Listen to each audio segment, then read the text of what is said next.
resumiendo lo que vimos hace 8 días. Y el tema es que, mis hermanos, hay algo importante que quiero que nosotros podamos comprender.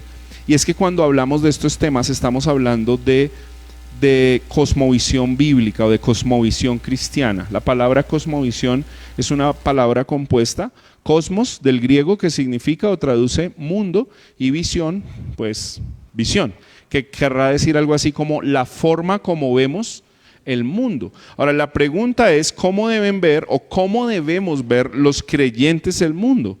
Pues debemos verlo como Dios lo ve y como Dios nos dice en su palabra que debemos afrontar la vida.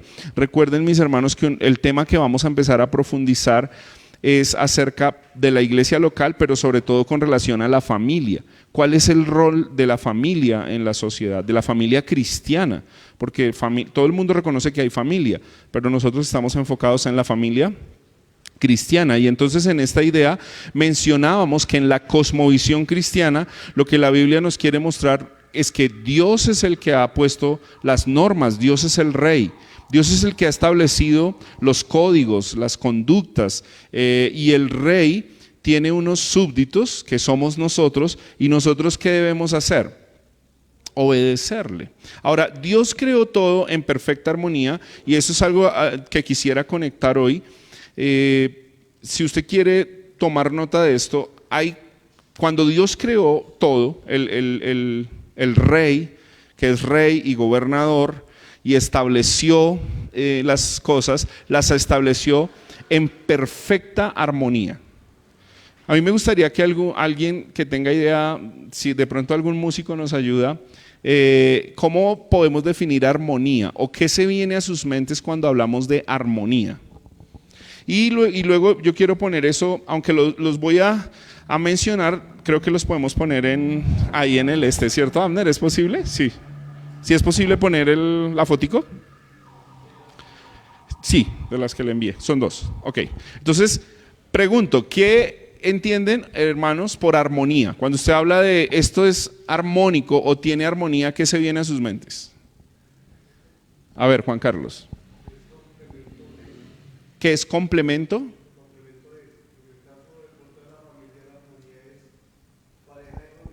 Ok, complemento e idoneidad. Muy bien. ¿Qué más viene a sus mentes con armonía? Orden. Muy bien.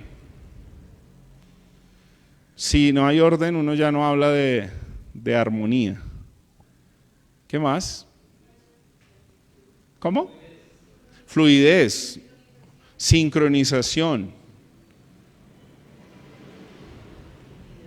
¿Cómo? Tranquilidad.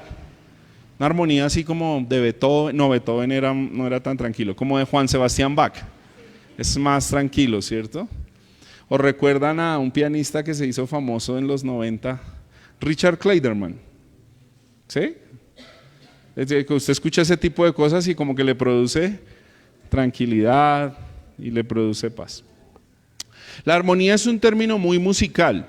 La armonía es un término muy musical. Y miren que es interesante porque para que haya armonía tiene que haber 2 o más voces y tienen que ser unísonas y tienen que tener complemento. De lo contrario, suele mucho, por ejemplo, los productores de música, de películas de suspenso o terror, suelen no usar armonía, suelen usar, no estoy seguro ahorita de la palabra técnica, pero como disarmonía. Y es cuando usted escucha esas músicas tensionantes. ¿Sí les ha pasado? No, ustedes no miran, más les vale, hermanos, que no miren eso, pero digamos que si alguno alguna vez en su vida pecó y miró eso, sabe que en las películas de suspenso ponen una tensión disarmónica, y como que el corazón empieza a tensionarse porque no hay armonía. Cuando la música es armónica realmente produce otras sensaciones de paz, de tranquilidad, de regocijo quizás. Un caleño ahí se pone, cuando escucha una armonía salsera, empieza a mover el esqueleto, y esas son cosas que produce la armonía. Pero cuando no hay armonía, entonces hay tensión y hay caos. Miren esto porque quiero usar la palabra. Lo que el hombre hizo cuando el rey estableció las normas fue que transgredió la ley de Dios, y lo que logró hacer es que inmediatamente puso en disarmonía todas las relaciones que Dios había hecho. Ahora yo quiero presentar cuatro que me parece importante que las tengamos claras. ¿Listo? La primera relación con la que Dios nos creó de forma armónica o en armonía es en relación con Él mismo. Esa es la primera relación de armonía. Ustedes recuerdan que Dios hablaba con Adán y Eva y hablaba de forma directa, ¿no? Les preguntaba, les decía, les daba instrucciones y ellos podían escuchar su voz. No dice que lo podían ver, pero dice que lo podían escuchar y que eran conscientes de su presencia y recibieron sus instrucciones. Entonces Dios hizo al hombre para que tuviera armonía en una relación con Dios. Esa es una. La segunda, Dios hizo al hombre para tener una correcta relación consigo mismo. ¿Sí? Para ser consciente de quién es Él como ser imagen y como ser de imagen de Dios. Y miren que cuando mencionamos esto tenemos que ir a Génesis 1, 26, 27, 28, donde la Escritura dice que Dios nos creó a imagen y semejanza suya. Y nos creó con un propósito específico. De hecho, miren esto tan hermoso para ver del ser humano. Nos hizo de una manera armónica, coherente, perfecta. Nos puso 2 ojos para poder ver, 2 orejas para escuchar, ¿sí? Es interesante cómo funciona la parte rítmica del cuerpo, entre los latidos del corazón, las frecuencias de los pulmones, hasta la forma en cómo caminamos es una forma rítmica. Pero no solo la biología o la parte física, también Dios estableció unas cosas perfectas de armonía en la voluntad y el pensamiento del hombre. Dios no hizo al hombre incoherente, ni como lo presenta la evolución, como un simio no pensante que fue evolucionando. No, la Biblia dice que Dios hizo a un hombre pensante, con voluntad, con decisión. Eso presenta una perfecta armonía consigo mismo, con la capacidad de tomar decisiones, con la capacidad de cuidarse a sí mismo y de protegerse. Bien, tercera relación que el Señor hizo en forma perfecta, ¿cuál fue? Con nuestro prójimo. ¿Sí? Entonces, número 1, para relacionarnos perfectamente ¿con quién? Con Dios. Número 2, con nosotros mismos. Número 3, con nuestro prójimo. Una palabra técnica que aparece ahí, usted se la puede grabar, es Dios nos hizo como seres gregarios. Quiere decir con la capacidad de sumar relaciones, de agregarnos al otro, de vivir en comunidad. Por eso Dios dijo, no es bueno que el hombre esté solo, le haré ayuda idónea. Pero igual no dijo los voy a dejar solos, sean fecundos, o sea, como en esta iglesia, tengamos hijos, amén. Y hartos, no poquitos. No, eso fue en Génesis. Usted ahora sí puede restringir un poco el tema porque ya somos 7,000, ¿sí? ¿8,000? 8,001 con Maca y con 8,002 con Sofi. La capacidad de vivir en comunidad. Y ahí entra porque el primer ente o la primera entidad gregaria sobre la tierra que Dios instituyó es el hogar. Para que nosotros empecemos a entender la importancia que tiene la familia en el corazón de Dios, quien diseñó la familia. Entonces nos diseñó con la capacidad de relacionarnos con el otro. Y número 4, nos diseñó con la capacidad de relación armónica con el entorno. Quiere decir con el hábitat o el medio ambiente o el planeta Tierra donde nos puso. Dice, sojuzguen la tierra, señoréenla, siémbrenla, ¿sí? Hagan que produzca y trabajenla. Cuando uno mira esto, uno ve a un perfecto diseñador. Miren ahora esta característica tan importante, no solo de Dios como un rey. A veces cuando la persona tiende a ver a Dios solo como rey, es como que Dios es impositivo, Dios nos está imponiendo cosas, sino que aquí vemos a un rey en perfecta sabiduría, estableciendo unas relaciones armónicas de propósito para su creación, hombre y mujer, Adán y Eva, y su familia. Entramos entonces en estas 4 relaciones perfectas de armonía, que es como que algo que debe estar muy bien sincronizado, donde Dios quiere que nosotros actuemos en perfecta armonía, no en esa tensión disonante, ¿no? De que la realidad es como así vive el mundo. en caos. Ahora, esto tan hermoso fue distorsionado. ¿Por qué? Todos lo sabemos. Porque el hombre le creyó una mentira a Satán. La mentira que le creyó fue: ustedes no necesitan sujetarse a esas normas, sino que más bien pueden ser como el que da las normas. ¿Listo? ¿Entraron en rebelión? Miren esto, porque este es el punto. Cosmovisión, rey, reino, quien pone las reglas, ¿quién es? Dios. Cuando Satán puso este veneno y el hombre lo creyó y tomó la decisión de creerlo, inmediatamente lo que hizo fue, como quiero usar la idea de hace 8 días, la imagen, fue quitar el trono del centro y ponerse a sí mismo y decir: yo soy Dios. Porque la mentira que Satanás les vendió, ¿cuál fue? El día que coman del árbol que Dios dijo que no, ustedes serán como Dios. Ahora, ¿qué es lo primero que el hombre hizo para ser como Dios? Es que anula cualquier dependencia del dador de las normas y genera una autodependencia y empieza a establecer sus propias normas. Y eso es muy grave. Entonces el hombre ahora no está esperando que Dios dicte las normas, sino que él mismo dice: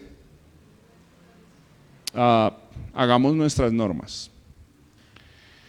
Creo que hace 8 días, no recuerdo, en el Salmo entre semana, no recuerdo, pero mencionaba a Nimrod. ¿Recuerdan? Génesis capítulo 11 es un ejemplo de esto. Y miren, para que nosotros veamos que el hombre sí está en contravía y estableció sus propias normas, es que Dios le dijo al hombre en el huerto del Edén: sojuzguen la tierra, multiplíquense y llénenla. Llenen la tierra. Para llenar la tierra, ¿qué tienen que hacer? Esparcirse. Ahora, Nimrod dice: no me interesan los códigos de este rey, yo voy a poner mis propios códigos. Y convoca una asamblea y dice: hagámonos un nombre y juntémonos y establezcamos una ciudad una torre o un edificio cuya cúspide sea el cielo. Estableció sus propias normas. Y mire, y son normas, cuando hablamos de normas establecidas por el hombre, no solo son normas digamos autónomas, sino son anti-Dios. Y si son anti-Dios, yo sé que esta categoría puede ser fuerte, pero si son anti-Dios, son diabólicas. Porque quien puso ese veneno fue Satán mismo. Y el hombre lo creyó y lo asumió y puso esas normas. Entonces ahora tiene unas normas diferentes y está viviendo con unas normas totalmente diferentes. Entonces, ¿qué logró hacer sobre estas 4 relaciones de armonía perfecta que Dios había establecido? Pues totalmente las dañó y las distorsionó. Entonces, la primera evidencia en el huerto es que cuando Dios llega a hablar con el hombre está escondiéndose, como si pudiera hacerlo, de la presencia de Dios. Miren esto. Si antes era un deleite escuchar la voz de Dios, yo trato de imaginar a Adán y a Eva como que Dios nos va a hablar hoy, ¿qué nos va a decir hoy? Pero después del pecado no tienen la expectativa de que Dios les va a hablar. ¿Qué es lo que hacen? Se esconden. Entró en detrimento, o sea, se fue en picada. Está mal, se va a caer. Se cayó. De hecho, eso es lo que significa primariamente la muerte. La muerte significa separación, ruptura. Número 2, entra en detrimento la relación consigo mismo. Y estoy seguro que es la razón por la que hoy tenemos suicidios, abortos, desórdenes, porque no hay cuidado de este templo que, según Pablo nos explica en el Nuevo Testamento, es templo ¿de quién? Del Espíritu Santo. Número 3, entra un detrimento y un daño en la relación del prójimo, que primariamente tocó la familia. Pues el primer acto digamos, pecaminoso, terrorífico y terrible que ocurrió en la humanidad fue dentro de una familia. ¿Recuerdan? El hermano mayor asesinó a su hermano menor, y todo por un tema de celos y envidia, porque digamos, Dios no aprobó la ofrenda de Caín. Y si me permiten hacer unas implicaciones teológicas, yo creo que aquí hay mucha suposición, pero yo estoy muy hacia esa interpretación. Algunos no están de acuerdo, yo he escuchado a algunos biblistas no estar de acuerdo, pero en otros sí, y me inclino más a los que están de acuerdo a lo que les voy a mencionar. Y es que creo que la razón por la que Caín decidió matar a Abel también tiene que ver con una decisión autónoma de poner o establecer códigos. Y voy a mencionarles por qué. Porque la ofrenda que Abel presentó, estoy convencido que no fue una ofrenda que él se inventó. O sea, no fue que un día Abel se despertó y dijo, ¿qué le agradará más a Dios? Y fue y llevó una oveja y Dios dijo, ay sí, Abel tan creativo. No, había una implicación de por qué presentar un animal como ofrenda delante de Dios. ¿Y saben por qué menciono esto? ¿Por qué digo que hay unas implicaciones allá en el Génesis? Porque lo que Dios hizo para redimir la desnudez y la culpa y vergüenza de Adán y Eva fue un sacrificio animal, puesto que Dios dice que los vistió ¿de qué? De pieles. Ahora, al parecer, Caín estableció sus propios códigos y dijo, pues a mí no se me ocurre presentar una oveja o un animal que Dios pida, sino que voy a presentar, ¿qué fue lo que presentó? El fruto de la tierra. Y uno diría, ¿y qué de malo tiene presentar el fruto de la tierra? ¿Qué? Pues de malo tiene que seguramente él ya estaba estableciendo sus propias formas de presentar una ofrenda. Y con su corazón lleno de autogobierno, ahora explota en contra de su hermano y termina asesinándolo. Y si hablamos de la relación, creo que como nunca nuestra generación, permítanme pasar hasta aquí, pero si hay una generación que muestra que la relación con el entorno está mal, es la nuestra. Al punto que esto tiene preocupados hasta los más ateos y a los más escépticos. El planeta está en riesgo. Y la relación del hombre con el planeta está sumamente mal. Al punto que una porción de tierra, como se llama en los ecologistas le dicen, es virgen y se conserva en su esencia hasta que el hombre llega y la toca. Y es tremendo, porque lo que Dios estableció para el hombre es que ¿qué tenía que hacer con la naturaleza? Cuidarla. Tendríamos que decir en términos más generales y de humanidad, pues que la casa o el hogar que todos habitamos es este planeta, y al parecer no lo estamos cuidando. Y esto más que un discurso ecologista, porque aquí me podría parecer al presidente Petro hablando allá en las Naciones Unidas, defendiendo el ecosistema, tiene que ver con la Biblia y el pecado del hombre. Por eso es que los discursos de algunos de ellos no son discursos genuinos, porque si su corazón no está entregado a Dios, ellos realmente no están interesados en estar en una relación armónica con el entorno que glorifique a Dios. Detrás del telón hay otros intereses, sea el que sea. Pero si nosotros somos hijos de Dios y nuestro corazón está redimido por Cristo, nuestra relación con el entorno tiene que cambiar. Ahora, permítanme mostrar lo siguiente: consecuencias de la transgresión del hombre, porque entonces ahora no tenemos armonía y perfecta relación con el Creador y todo lo demás que acabamos de ver, sino miren lo que hay. 4 cosas tremendas. ¿Y por qué necesitamos el Evangelio? Número 1, la comunión ahora está rota. Sí, no hay comunión. No hay comunión. Ni siquiera es que rota no quiere decir que está mal, un poco está mal, que está quebrada, que usted está como un poco molesto. No, es que no hay. Y según la Biblia usted está muerto Si no tiene a Cristo gobernando su vida y no ha nacido de nuevo, ¿cómo está el hombre? Muerto en sus delitos y pecados. Su comunión está totalmente muerta, inhabilitada. No hay forma de hablar con el Creador. Número 2, ¿qué hay y qué gobierna la raza humana? Culpa. Ya no hay bendición, no hay armonía, no hay gozo, ahora hay culpa. Número 3, ¿qué hay? Depravación y corrupción. De hecho, la teología define al hombre ahora como un depravado, no parcialmente, sino como un depravado en su totalidad. Y permítanme precisar esto, o está corrupto en su totalidad. Y yo sé que esto ofende un poco porque uno dice, ay no, depravados son los viejitos que son morbosos en el CID.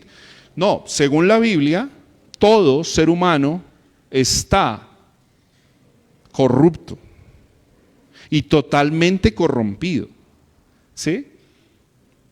Todas sus facultades quedaron inhabilitadas para tener comunión con Dios. O sea, no se puede acercar ni por la razón, ni por la emoción. No hay ninguna forma en que quiera acercarse a Dios. Romanos capítulo 3, verso 9, 10 en adelante, citando además el Salmo, no recuerdo ahora el Salmo que cita Pablo en Romanos 3, pero es, no hay justo ni aún uno. Todos se han desviado. Y miren la palabra que usa, todos se han corrompido. Claro, como quedó mal el tema, entonces no queremos tener comunión con Dios, no queremos tener relación con Dios, no nos interesa, no nos interesan sus normas, no nos interesa nada de lo que Dios diga. Nosotros establecemos nuestros propios códigos y nuestras propias normas y hacemos las cosas a nuestro antojo y a nuestros criterios. Bien, ahora esto trae otra cosa, porque esto es como cuando ponen una prensa, las prensas que aplastan los carros chatarra, los que van a demoler. La prensa empieza a hacer presión. Entonces la presión es, no hay comunión. Número 2, hay culpa. Número 3, hay corrupción total. Número 4, ¿esto qué trae? Sufrimiento, dolor y muerte. Y según la Biblia, no solo muerte física, sino también una muerte espiritual y una muerte eterna, que quedaría pues condicionada a una condena de la ira de Dios. O sea que el tema, miren que no es solamente, y quisiera yo, no sé cómo lograr transmitir esto muy bien, el tema es muy grave. Porque de pronto hace 8 días alguno pudo quedar con la idea de, ay, tan chévere la ilustración de Sebas, del rey, los súbditos, eso suena bonito. No, es grave, porque lo que hicimos fue menospreciar al rey. Lo que hicimos fue menospreciar a la autoridad del universo, al creador. Le dimos la espalda y yo de verdad me pongo a pensar, a tal punto fue nuestro pecado que hicimos eso con Dios. Y Dios tan misericordioso que no nos pudo haber exterminado. Claro, Él tiene otros propósitos eternos en Cristo Jesús que la Biblia nos muestra, porque dice que nos había escogido en Él ¿desde cuándo? Desde antes de la fundación del mundo. O sea que esta caída del ser humano no toma por sorpresa a Dios. Pero tratando de ponerme a este lado en el que estamos, yo digo, en verdad hemos sido ilusos, abusivos, y tan descarados somos y desvergonzados que todavía decimos como que no, Dios no me está escuchando, o a Dios no le importa lo que yo hago, o quién eres, Dios. Y cuando nosotros empezamos a revisar toda esta, resumen del ser humano, de cómo nosotros somos altivos con Dios, de cómo menospreciamos a Dios, la situación es grave, muy grave. Por eso creo que alguien hace 8 días, cuando tratábamos de definir evangelio, hablábamos de que el evangelio, que es la buena nueva de Dios para salvación para el hombre, contiene también un aspecto de una mala noticia, y esta es la mala noticia: que nuestro pecado, que nuestra transgresión fue muy grave y trajo unas consecuencias muy graves y nos dejó en disarmonía. Ya no hay armonía, hay caos. Piensen por favor en Génesis capítulo 1. Antes de que empezara el orden del diseño de Dios, ¿qué había? Caos. La tierra estaba ¿cómo? desordenada y vacía. Y creo que eso tiene una implicación teológica, porque así es que está el hombre sin obedecer las normas de Dios. Desordenado y vacío, en caos. Juan 1 retoma la idea y dice, la luz, Jesús era la luz o es la luz de los hombres, pero los hombres amaron más que las tinieblas que la luz. Los hombres decidieron amar más la oscuridad que la luz. Entonces, todo este sistema, porque yo quiero sentar muy bien las bases teológicas para que entendamos por qué es que las familias no funcionan bien. Porque, hermanos, si nosotros no entendemos el fundamento teológico de quién es Dios y qué hicimos nosotros, entonces cualquier psicólogo te puede dar terapia para ayudarte a tener un mejor matrimonio. Y es más, creo que ahora uno va a la EPS y con toda seguridad le dan acetaminofén y una cita con el psicólogo. ¿Listo? Y yo respeto a los psicólogos porque tenemos psicólogos entre nosotros. Pero el problema no es un problema de terapia, no necesitamos terapia. ¿Sí? Iba a decir que me iba a poner un poco carismático. Dígale a su vecino, no necesita terapia. No, de verdad, dialogue con su familia. Y si usted está mal y usted dice, venga, mi hogar está mal, reconozca que usted no necesita terapia. Lo que necesita es el evangelio. Lo que necesitamos es el evangelio. Es entender los códigos de Dios, quién es Dios. Y si entendemos quién es Dios, entonces el asunto va a empezar a cambiar. Ezequiel capítulo 36, para que quiero concluir esta parte y pasamos al libro. El profeta.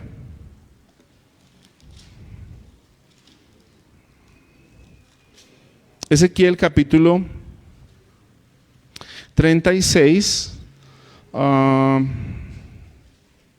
ya les digo el versículo 20.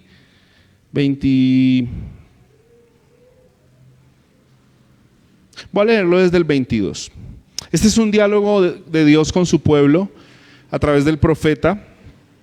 Un pueblo que ha sido rebelde, que está, digamos, caminando en contravía de Dios. Y mire lo que dice esta porción de la escritura 22. Por tanto, dile a la casa de Israel, así dice el Señor Dios, o sea, el que gobierna. No es por ustedes, casa de Israel, que voy a actuar, sino por mi santo nombre. Miren esto. O sea, a veces hemos sido románticos como que, ay, sí, Dios todo lo que hace lo hace es por mí. Bueno, aquí está diciendo que Dios lo hace es por Él, por su santo nombre, por su honra. Bien. Ustedes han profanado entre las naciones mi nombre. 23. Entonces, ¿qué voy a hacer? Vindicar mi santidad, la santidad de mi gran nombre profanado entre las naciones, el cual ustedes han profanado en medio de ellas. Entonces las naciones sabrán que yo soy el Señor, declara el Señor Dios, cuando demuestre mi santidad entre ustedes a la vista de ellas. Porque los tomaré de las naciones, mire las acciones de Dios, los recogeré de todas las tierras y los llevaré a su propia tierra. Entonces los rociaré con agua limpia y quedarán limpios de todas sus inmundicias y de todos sus ídolos los limpiaré. ¿Qué es lo que ha hecho el hombre al rebelarse contra Dios? Llenar su corazón de inmundicia, eso es depravación, corrupción total. Pero también en vez de creer en Dios, ha creado sus propios ídolos. Mire, la razón por la que a la gente le gusta tanto la idolatría es porque es una retrospección de sus propias ideas. Están hablando con un monacho. ¿Qué les va a poder responder un monacho? Dice la Biblia, tienen ojos, pero no ven, tienen oídos, no oyen. Entonces aquí, cuando usted se para frente a un monacho a hablar, ¿con quién está hablando? Con usted mismo. Y está estableciendo sus propios códigos, es lo que está diciendo la escritura y ustedes lo entienden en un contexto más general. Verso 26, además, mire lo que Dios hará. Dios no les va a brindar terapia, ¿sí? Los enviaré al psicólogo. No, además les daré un corazón nuevo y pondré, ¿qué necesitamos, hermanos? Un espíritu nuevo dentro de ustedes. Quitaré el corazón ¿y pondré un corazón qué? Literalmente, hermanos, es una intervención quirúrgica, una disección. Es una cosa a la que más le tememos nosotros, una cirugía a corazón abierto. Se tiene que sacar un corazón petrificado por el pecado, cristalizado, mineralizado, duro. Y se tiene que poner un corazón nuevo que palpite por Dios. Cuando dice que es un corazón de carne, está diciendo un corazón que sea sensible a la voz de Dios. ¿Y quién va a hacer esto? ¿El psicólogo? ¿Tus propias ideas de cambiar? ¿Tus planes de enero que seguramente a esta etapa del año ya no estás cumpliendo? Sí, porque todos en enero dicen, yo sí, este año yo sí. ¿Quién va a hacer esto, hermanos? Dios y su evangelio en nosotros. Verso 27, pondré dentro de ustedes mi espíritu. Mire esto, para que la gente o las gentes podamos obedecer a Dios, entonces dice, pondré mi espíritu y haré que anden ¿en qué? En mis estatutos y que cumplan cuidadosamente mis ordenanzas. O sea, ¿qué necesitamos para que el pueblo de Dios pueda volver a la ley de Dios y ajustarse a los códigos de Dios? Necesitamos una intervención quirúrgica. Necesitamos una transformación. Necesitamos una renovación del Espíritu de Dios. No hay otra forma. Ahora, si ya somos creyentes y estamos en sequedal, pues con misericordia clamemos y digámosle, Señor, trae un rocío de tu palabra, de tu Espíritu, de tu santidad a nuestra vida. Pero si tú no has nacido de nuevo, pues tienes que clamar hoy al Señor y decirle, por favor, ten misericordia de mí y hazme nacer de nuevo. Cambia mi corazón de piedra y dame un corazón nuevo y pon tu espíritu en mí para que yo pueda obedecer tu ley, para que yo pueda obedecer tus estatutos, para que mi relación con los códigos de Dios cambie. ¿Por qué el hombre ve los códigos de Dios gravosos? A causa del pecado. Pero cuando Dios cambia lo que nosotros somos, entonces tenemos que responder como el salmista. Ya no decimos qué fastidio, qué pereza, sino que decimos, oh Señor, cuánto amo tu ley. Entonces nos vamos a conectar con el libro. Nos vamos a conectar con el libro. Porque el capítulo 1 del libro dice que nosotros tenemos que creer, abrazar algo que está puesto en la teología, pero que debe ser de la vida práctica del creyente. La suficiencia de las Escrituras. ¿Bien? Hermanos, saquen una hojita. Vamos a hacer un quiz. No, es en serio, tranquilo. No se preocupen que es broma. Tranquilos, hermanos. ¿Pudimos dar lectura? ¿Pudimos dar lectura al libro? ¿Mazo? ¿Se les olvidó? Hermanos, tranquilos. El que lo pudo hacer bien, chévere. El que no, lo animo a que lo pueda hacer esta semana. Vamos a empezar a llevar ese libro de texto como referencia y como ayuda. Me gustaría que un hermano lea el Salmo 138:2 para todos nosotros. Vamos a usar unos 10 o 15 minuticos aquí con el libro, para animarlos a que todos podamos leer. ¿Qué dice el Salmo 138:2? El que lo tenga, léalo en voz fuerte para todos nosotros.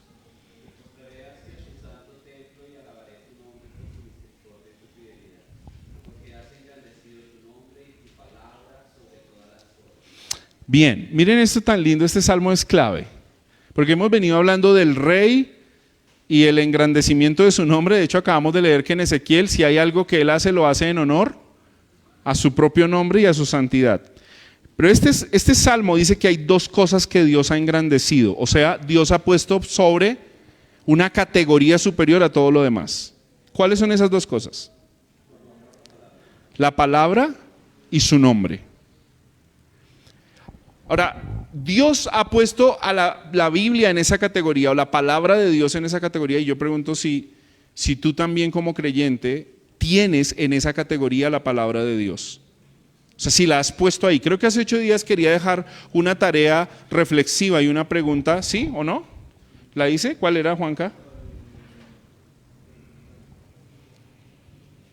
¿Alguien recuerda la pregunta de los 8 días para trabajar durante la semana? ¿Cuál era, Orlando?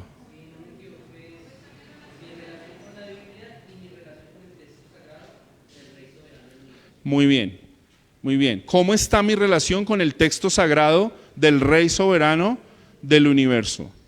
Porque relacionarme con la Biblia es una forma de relacionarme con Dios. Ignorar la Biblia es ignorar a Dios, es ignorar sus pensamientos, es ignorar su palabra. Entonces, ¿dónde hemos puesto la Biblia? ¿Qué lugar tiene la Biblia? Me gustaría, hermanos, que revisemos ese examen constantemente de aplicación. Ahora, vamos a ponerlo en función de familia. ¿Qué lugar tiene la Biblia en nuestra familia? ¿Qué lugar?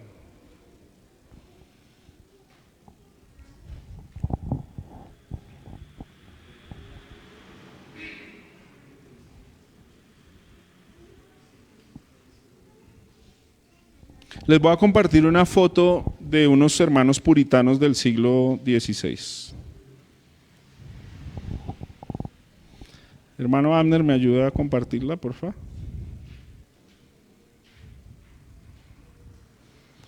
Solo porque quiero que veamos, creo que las fotos ayudan e ilustran un poco, ¿cierto?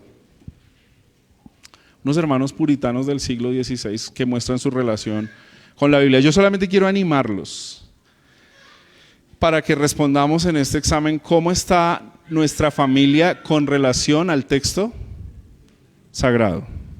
¿Sí? ¿Pasamos tiempo juntos en torno a la Biblia? ¿Pasamos tiempo leyendo la Biblia?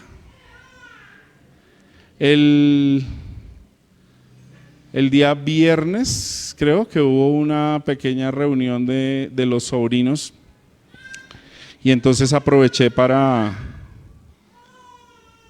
mostrarles esto que quiero hacer. Y que lo quiero hacer sencillamente porque quiero que de verdad sea un ejemplo vivido en nosotros y ustedes lo puedan poner en práctica en sus casas. ¿Ya vieron la familia puritana del siglo XVI? ¿Sí? ¿Sí? ¿Ya la vieron? Mire, ahí está. Y bueno, miren que hasta la más chiquita, que es Lucy, que cumplió ¿cuántos? 6, escuchó la lectura del libro, este libro que a algunos se les olvidó leer. Si ustedes no son intencionales en sentarse con su familia a estudiar, ellos no le van a dar relevancia a lo que usted no le da relevancia. Si usted no le da la importancia a la Biblia, ellos no le van a dar importancia a la Biblia. Es más, estoy convencido, Miguel y Diana, ¿dónde están los otros? Wendy y Mauricio y Samuel y Catherine y todos, pero ellos porque están estrenando. A los bebés hay que leerles la Biblia desde la panza, así como, sí, sabe que dicen los expertos que les ponga música, porque la música estimula sus sentidos. Pero si uno les dice léanle la Biblia a los bebés, no, porque ellos no entienden. Ellos sí entienden, que no tienen el nivel cognitivo que tiene un adulto, es diferente, pero que entienden, van entendiendo y vamos creando hábitos en ellos. Quería usar esta foto para decirles lo siguiente. Yo no me quiero poner como ejemplo ni mucho menos. Solamente quiero decirles que lo que yo les digo a ustedes acá en el púlpito, yo lo quiero hacer y lo quiero cumplir. Así como nos sentamos en el comedor a desayunar, a almorzar o a cenar, estoy convencido que debemos sentarnos a comer el pan de vida, a comer juntos. Yo no te estoy diciendo que te elabores un sermón de 1 hora donde los bebés queden dormidos y todo, hasta su esposa queda dormida, o su mamá o su abuela, en fin, con quien usted viva. Solamente estoy diciendo, tengamos un tiempo en torno a la Biblia. Porque yo quiero insistir en algo en este curso, hermanos, y en esta iglesia local. Que el Espíritu de Dios nos ayude a pasar de la teoría a la práctica. Porque si hay algo en que los cristianos nos parecemos a los fariseos, es que todos tenemos la doctrina correcta y la ortodoxia correcta. Pero la ortopraxis tiene un cortocircuito tan grande que huele a quemado todo el tiempo. Hermanos, necesitamos sentarnos con nuestra familia en torno a la Biblia. Yo meditaba esta semana suficiencia de las escrituras, pero si no me siento con mis hijos, no va a funcionar. No va a funcionar. Ellos no van a entender. Ellos no van a comprender que esto es importante. Y ayer con los chicos, están mis hijos y mis sobrinos, aprendíamos en Primera Carta a Timoteo, capítulo 3, verso 15 en adelante, que Timoteo aprendió las escrituras desde la niñez. Y que Dios usó a su abuela Loida y a su mamá Eunice, no sé si las intercambié, pero Loida y Eunice fueron el instrumento que Dios usó. Miren esto, cuando Pablo toma a Timoteo, tiene un producto casi terminado. Algunos exaltarían la labor de Pablo, pero Pablo lo que hace es potencializar el liderazgo de Timoteo. Pero quienes forman a Timoteo son su mamá y su abuela. Y además, ¿sabe por qué? Porque su papá no era creyente. Usted podría excusarse, es que mi papá no es cristiano. Bueno, pues la mamá y la abuela se pusieron el chaleco y empezaron a trabajar. Se pusieron el overol y empezaron a trabajar. Hermanos, ¿a cuántas cosas nosotros le sacamos el tiempo y a la Biblia siempre le estamos haciendo el quite? Y miren que yo reconozco lo que pasa. Ayer con ellos haciendo el ejercicio, han tenido 2 días con nosotros, juegan, brincan, saltan, Xbox, tablet, ¿qué más? Uno. Ustedes saben todo lo que hacen. Y yo les exhortaba a ellos, porque en eso nunca he visto que bajaran sus energías. Pero cuando empezamos a hacer este ejercicio, yo empecé a ver unos bostezos que me iban a tragar, unas ojeras que no se las había visto hasta ese momento que nos sentamos ahí. Saben, y los niños son tan honestos en eso que realmente creo que ellos solamente expresan un poco más fácil lo que todos estamos sintiendo. Nuestro menosprecio a las palabras del Rey. Que el Señor nos ayude. Para los que pudieron leer el texto cuenta la historia de una pregunta que hace alguien en un grupo de iglesia o de jóvenes, y es: ¿cómo es el cielo? ¿Y cuál fue la respuesta del líder? ¿Quién lo recuerda? Algo bonito. El líder se refirió al libro de Apocalipsis para describir el cielo. Pero de repente entra otra persona en escena, otro amigo, vamos a llamarlo el despistado. ¿Y el despistado qué dijo?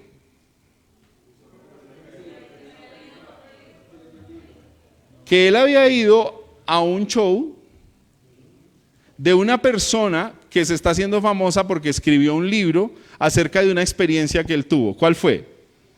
Que al morir fue al cielo y volvió. Y lo que el autor quiere plantear es, bueno, ¿cuál de los dos es más atractivo? Primero, seamos honestos, ¿cuál de los dos es más atractivo? ¿El segundo o el primero? El segundo. De seguramente hasta le hubiésemos pedido el autógrafo del libro. Ay, venga, sí, ¿verdad? Usted fue al cielo, cuente. Pero él dice, debería producir en nosotros hasta enojo, porque la persona está llegando a unas conclusiones desde su experiencia, que más allá de tratar de descifrar ahorita si le pasó o no le pasó, ninguna de las cuestiones elementales, esenciales de la vida, trascendentales que Dios ha establecido, se pueden definir por una experiencia que yo he tenido. Todo esto, el libro nos quiere llevar y nos quiere apuntar a que realmente lo que creemos y podemos asegurar es porque la Biblia dice que así es. Bien, Página 19.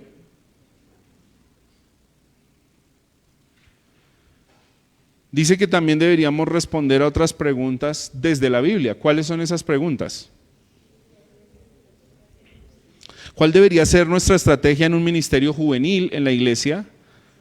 ¿Qué deberíamos enseñar este año en el ministerio de mujeres? ¿Deberíamos tener niños en nuestros servicios dominicales? ¿Cómo podemos alcanzar a más solteros? ¿Cómo podemos cuidar mejor de los pobres? Y muchas preguntas más que podríamos, digamos, poner ahí. Todas ellas deberían estar ancladas y asentadas ¿en dónde? En la autoridad y suficiencia de las Escrituras. Bien, quiero hacer lo siguiente. Me gustaría que algunos hermanos de forma muy concisa compartan un poco qué fue lo que más les impactó de esta primera lectura. O sea, ¿cuál fue su reacción? Como, no me esperaba esto, sí estoy de acuerdo, no estoy de acuerdo, me parece importante, debo mejorar. A ver, ¿quién quiere compartir su experiencia para todos? Orlando, luego Camilo.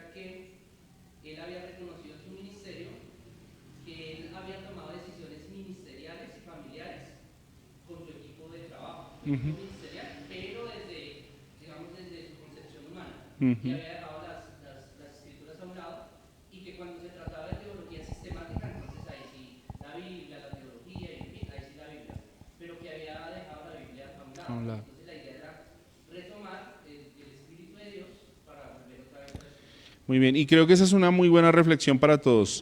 Una evaluación. ¿Cuántas veces hemos decidido sin tener en cuenta la Biblia? Pero no de una manera ahí, como alguna vez escuché a alguien, ¿no? Como que confírmame hoy con un versículo si esto que voy a hacer es verdad, y pum, por allá le atinaban a un versículo que como que se les acomodaba. No. Es nuestra relación buscando la voluntad de Dios a través de la Biblia, para pensar como, o entender los pensamientos de Dios. Y bueno, en últimas la Escritura sí dice, para que pensemos como Cristo, tengamos la mente de Cristo. Camilo.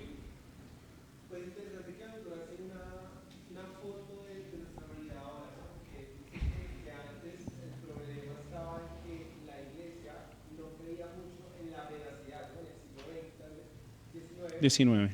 No creía mucho en la veracidad de la Biblia, pero que esto superó y ahora el problema es que no cree en la suficiencia de las escrituras. Entonces él toma como una foto y dice, actualmente hay dos esferas, lo que interpreta hay dos esferas, una espiritual y una práctica, y están completamente aparte. Las hemos separado. Muy separadas. Entonces, en lo espiritual y en lo que tiene que ver con la teología, que es el ser humano, creemos en la Biblia y vamos a la Biblia. Pero cuando hablamos de cosas prácticas para nuestra vida, para nuestro diario vivir, entonces tomamos decisiones de acuerdo a nuestro entorno, a la modernidad, a nuestra concepción, a nuestros pensamientos, pero no a la Biblia. Entonces es esa disruptiva que hay entre lo espiritual y lo práctico y lo que el pastor hablaba de lo práctico, ¿no? Hay un cortocircuito ahí. Gracias, Camilo. Yo quisiera sumar como una ilustración más. Es como que el libro de Dios es para el domingo. Y de lunes a sábado yo me desconecto de ese libro y el domingo próximo vuelvo y me conecto y a veces se me hace difícil de entender porque parece que el pastor habla en un idioma arcaniano o algo así raro. No le estoy entendiendo porque no tengo relación con ese libro. ¿Alguien más? Amparo. Más fuerte, Amparito. ¿Qué?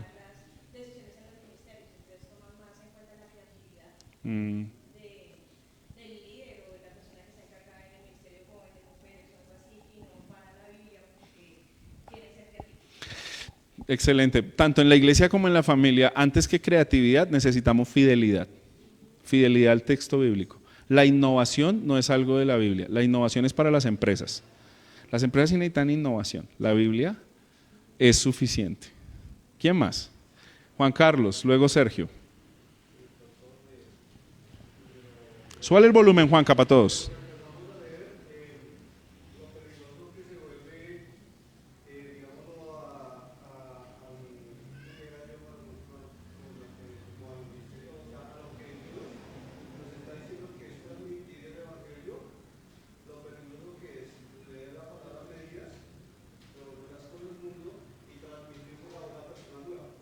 Bien.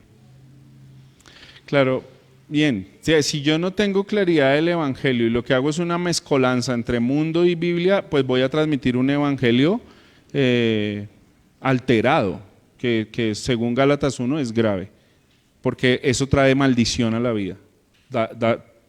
Promulgar un evangelio alterado, diferente, aunque Pablo existe, no es que haya uno diferente, pero nosotros sí lo queremos acomodar y distorsionar. Sergio.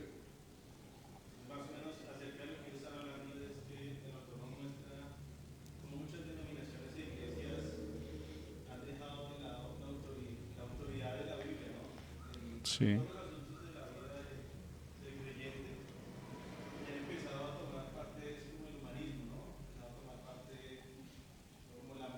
Sí.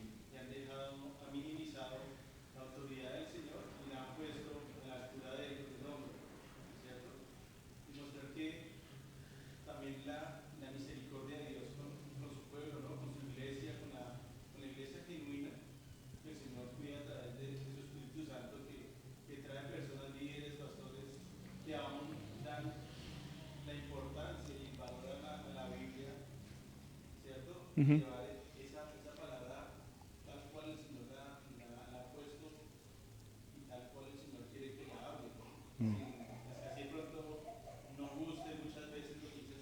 Que es lo más seguro, que no va a gustar muchas veces. ¿Quién más quiere hacer un aporte de su lectura? Miguel.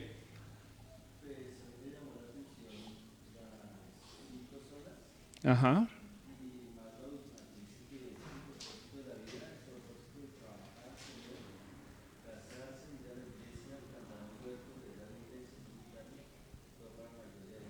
Bien. Todo el tiempo. Okay. Bien, tengo dos preguntas ahí con base a lo que acaba de decir Miguel. ¿Cuáles son esas 5 solas que se promulgaron y se enseñaron? ¿Quién las recuerda? Sola Escritura, sola gracia, sola fe, solo Cristo y solo a Dios la gloria. Pregunto, de esas 5, ¿cuál es la base para que las otras 4 se sostengan? O sea, si no hay escritura, las otras se caen, porque tendríamos que llegar a ellas por otras vías. Y ahí ya estamos en problemas, porque entonces, ¿quién rige esa norma? ¿Sí? Si la escritura no es la norma, vamos a estar en problemas. ¿Sí? ¿Alguien más quiere participar de la lectura? A ver, Raúl.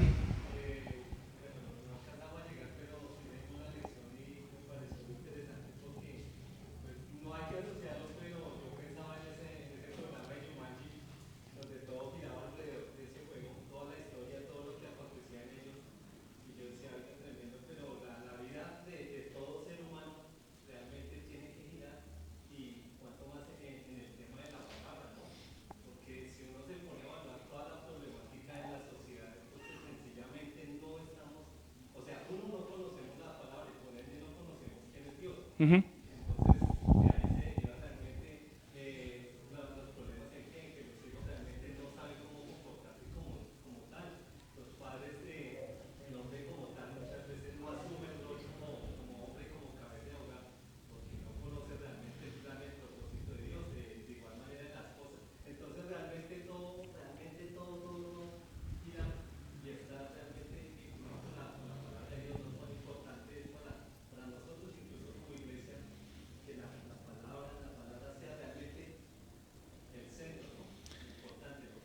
Claro, sí, entiendo porque, y a mí también digamos, me inquieta mucho eso. De verdad la palabra de Dios juega ese papel importante que debe jugar, como la ilustración que está haciendo Raúl, está en torno, claro, ¿por qué esa relación Dios-Biblia? Porque Dios se reveló a través de la Escritura. Entonces, si desconectamos la una de la otra, pues ya vamos a tener problemas. Bien. ¿Alguien más quiere compartir su experiencia de lectura esta semana? ¿Algo que les haya llamado la atención? ¿Algo con lo que no hayan estado de acuerdo o les haya generado una duda? ¿Quién más? Las mujeres casi no han... Bueno, Amparo estuvo ahí en representación de las hermanas. Paolita, Y luego le botas la pelota a tu hermana.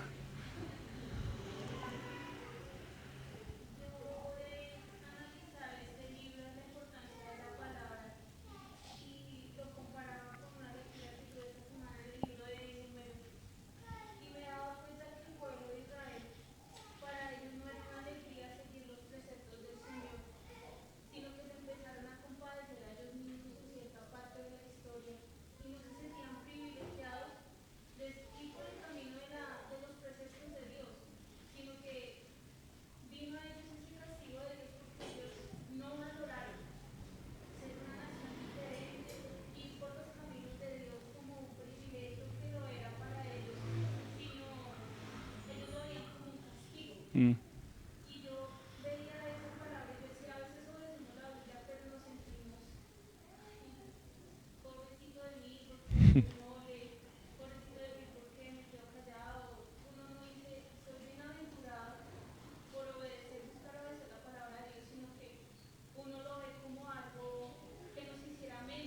Ujú.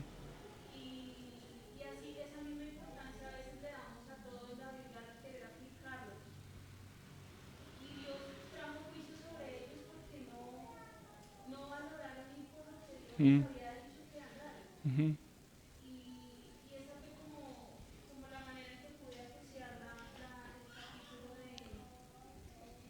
El primer capítulo. Muy bien, gracias, Paola.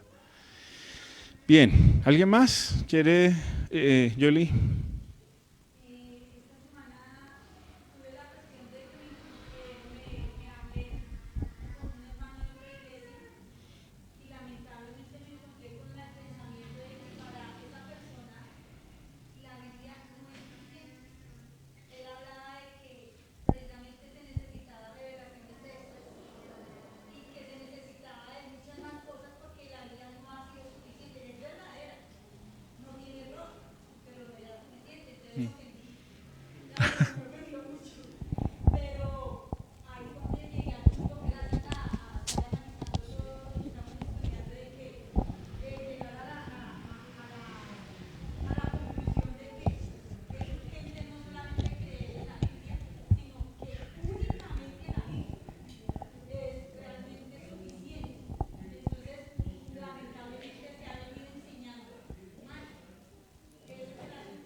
Mm.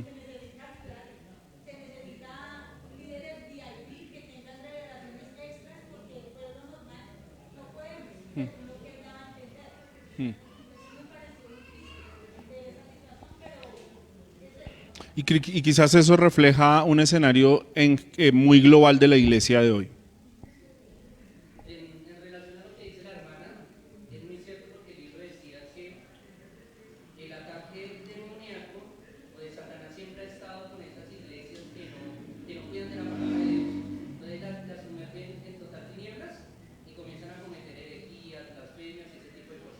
Pero también decía que el Espíritu Santo, desde los tiempos de Cristo hasta los días de hoy, ha guardado a la iglesia que guarda fielmente las escrituras Amén.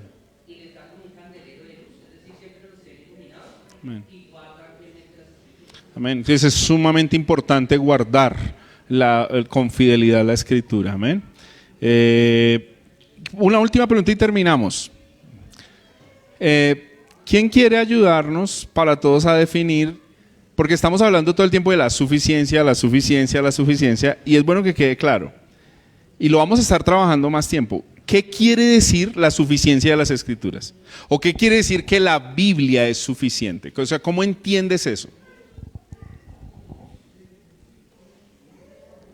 Tun, tun, tun. Miguel.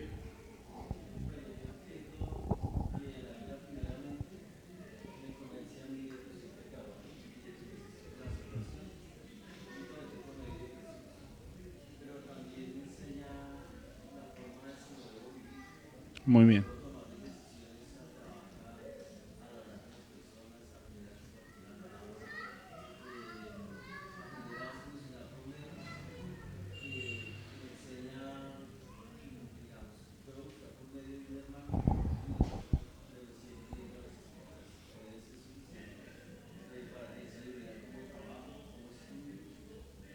Muy bien.